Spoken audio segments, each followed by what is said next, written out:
These are the types of people you should want in the Connecticut General Assembly.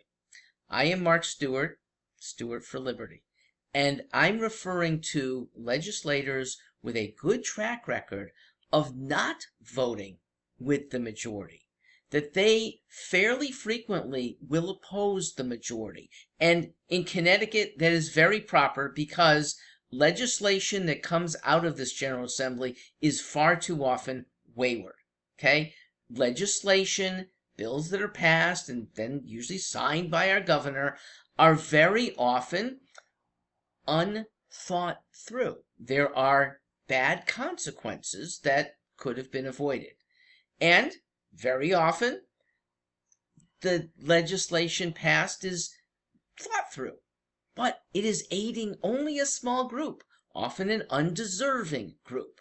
So, let me laud those who in the 2025 legislative session, this is reported by Connecticut News Junkie, are the top 6 for voting not with the majority at 30% or more.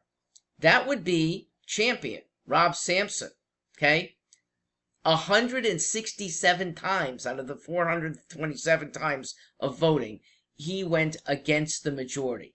Great for him and for us. Heather Somers, the lovely Heather Somers, 130.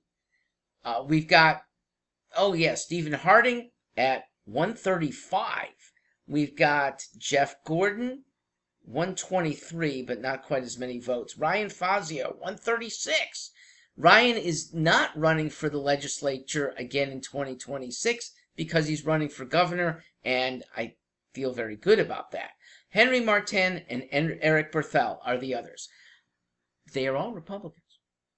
And let's look at the Democrat record of those voting against their own, against the majority. That would be one who had even more than 2% of the votes going against the majority. That's May Flexer. You go, girl, with your 3%. Everybody else, Democrat, voted against the majority anywhere from 8 to 0 times in the whole 400-plus vote session. That's a go-along, fairly thoughtless group of people if you had to characterize them. And I do. Thoughtlessness or just voting because I'm getting along with a big, comfortable Democrat Party.